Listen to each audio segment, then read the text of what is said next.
السلام علیکم سامعین، 18 رمضان المبارک اور 29 مارچ ہے۔ خبر کا عنوان ہے مختار انصاری مرحوم کی تازہ رپورٹ۔ 20 جون 1963 کو پیدا ہونے والے مختار انصاری گزشتہ روز حرکت قلب بند ہونے سے جوار رحمت میں پہنچ گئے تھے۔ آج جمعہ کا دن ہے اور صبح یہ خبر آئی ہے کہ چند منٹ میں مختار انصاری مرحوم کا post mortem Banda medical college میں شروع ہونے جا رہا ہے۔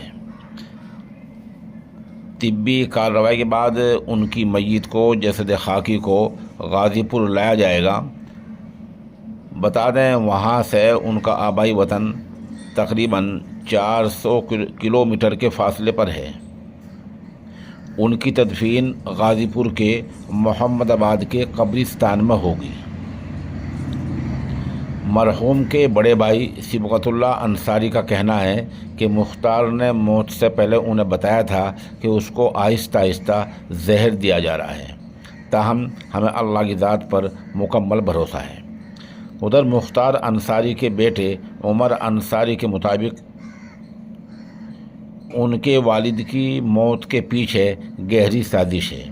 اس بارے میں مختار انصاری نے خط بھی لکھا تھا اور بتایا تھا کہ 19 مارچ کو انہیں کوئی خاص زہریلی چیز دے دی گئی ہے، جس کے بعد ان کی طبیعت بگڑ گئی تھی۔ دھیان دیں مختار انصاری 5 بار ممبر اسمبلی رہ چکے ہیں۔ ان کی موت کے بعد آج پوسٹ مارٹم ہو رہا ہے اور تدفین ہوگی۔ اس پوری کارروائی کو دیکھتے ہوئے اتر پردیش سرکار نے پورے اتر پردیش میں دفعہ 144 لگا دی ہے۔